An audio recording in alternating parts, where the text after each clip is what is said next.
Welcome to the first news conference of the second St Kitts International Football Festival. Bradford City are the first Premiership side to visit St Kitts and Nevis. The authorities here are making the most of it. Every press conference is broadcast live on local TV and radio. How important is it for you to have attracted Bradford City, of just one promotion to the Premiership? How important is it for you to have them over here playing this festival? We can't really spell out, articulate. We can't quantify this. We can't measure this. This is really an immense contribution in terms of the publicity we will get, in terms of the technical assistance we're going to get, and all those areas. I mean, this is just amazing. We want to improve our football. We want to increase our tourism numbers. We want to develop our people through football, which we think it certainly is the most popular sport on the planet, but it is also the favorite sport of us as a nation. And to us, the best vehicle to carry us to those goals. Listen, all I want you to do, as soon as you kick the ball through these gates, the time starts. You only have 5 seconds to score. So it's 1, 2, 3, 4. Ironically, the immediate future of football on the islands is in the hands of a former Bradford City hero.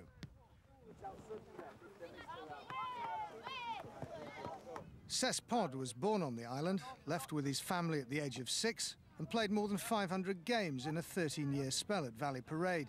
Now he's returned to become the technical director of the Islands Football Association. Yeah. Gentlemen.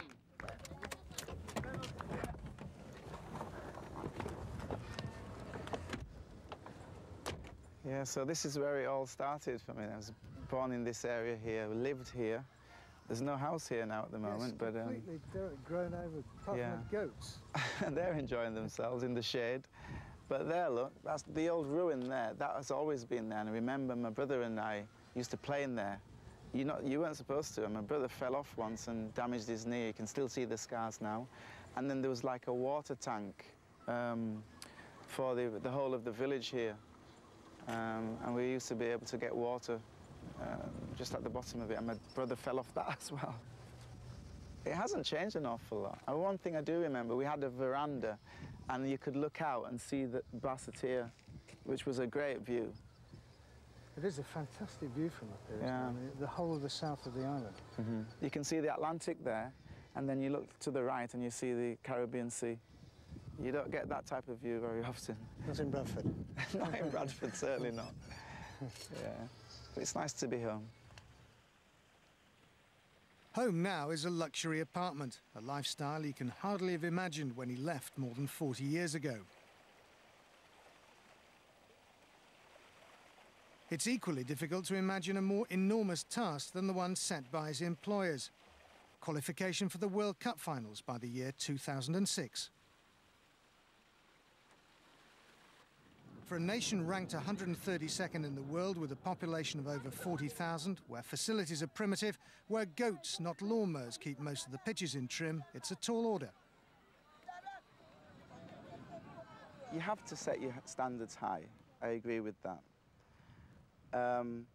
It's not impossible to do it over a short period of time, but it will take everybody to get together and an awful lot of luck and an awful lot of hard work. Right, let's go. He's making a decent start, though, with the island's youngsters. Okay. The enthusiasm of these kids are unbelievable. I still have problems with these bibs. Take that one off, come here. Put this other one on. Yeah, I mean, you can tell for yourself. They've been here now, what, 3 hours? We were only supposed to be here for 2. And the kids don't want to go home yet. They want to finish the game, don't you? Do you want to finish the game? Which says something for their enthusiasm when it comes to learning about football. I'm delighted to be here. I mean, I couldn't have asked for anything else, anything better than this. I mean, look, the weather's great. I'm going to go for a swim soon. I'll be going down to work with the kids. I love working with kids. And we've had the team of my dream here, really. I love Bradford City still because I played with them. You know, everything's happening out there. Something's got to go wrong soon. City till I die, I'm City till I die. I know I am, I'm sure I am, City till I die. For City's fans, who've paid around £1,000 each to follow the club to the Caribbean, this is also too good to be true. They've even found a curry house to make them feel at home. Are we staying or are we going to have some curry? Well, what time will the match finish? Well, we're from Bradford, we can eat hot curry in any way. Hot or cold. Tell him we'll come back then. Vindaloo. I want a Vindaloo, the hottest you can get. It's convenient too. It overlooks the stadium where the tournament's being staged. Last year's first away game was Hartlepool, so it's a lot better than Hartlepool, and I think City tonight have more chance of beating St Kitts than they did Hartlepool. She's always wanted to go to the Caribbean, and I've always said it's too expensive. But what, coupled with the fact that we've got Bradford City out here, it's a good compromise, isn't it? Yeah. I've even got to go to the game and wear my T-shirt. How about this? The hard thing's going to be how we're going to top this. Where can we go next season? We wouldn't have missed it. As soon as we saw advertising paper, we said we've got to do that. That is a chance of a lifetime to go to a beautiful place like Caribbean and mix with players like say, see a bit of football, sun, sea, sand, beer.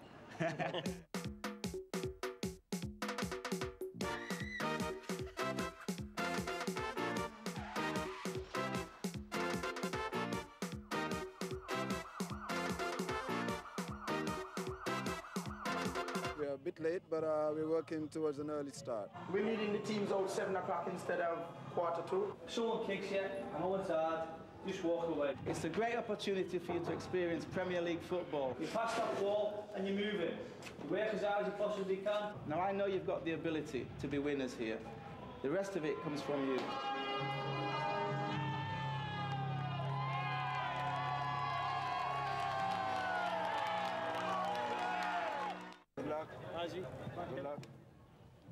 Bradford City are the first Premiership side ever to visit the Caribbean islands of St Kitts and Nevis. The locals are treating it like a full international.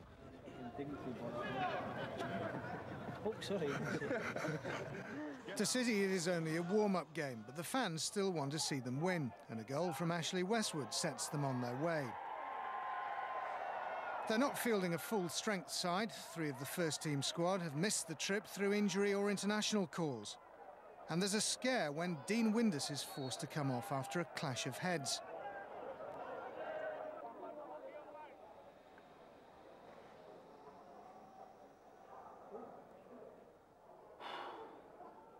There's a blow back out on the field too when early in the second half St Kitts equalise.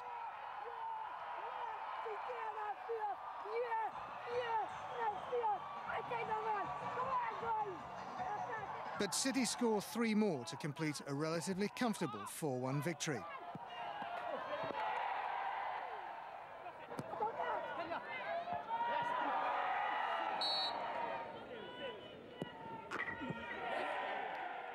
The boys were too professional for us, really. You know, we have our way to go, but I'm very pleased with our overall performance. We made mistakes and we paid for them, didn't we? You want 2 good players, you know, and as I said, they've played above themselves tonight, no disrespect to them.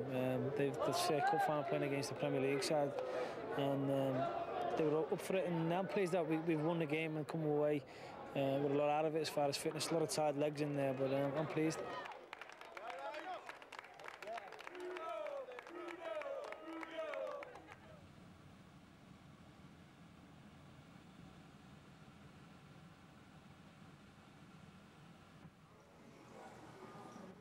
The squad's staying at the same all-inclusive hotel as the fans. They're all very approachable, but we can get them in a corner now where they can't dodge out of the way so much nowadays, so we could nag them a little bit. They haven't got so far to run. But while the supporters can relax the morning after the match, there's no rest for the players.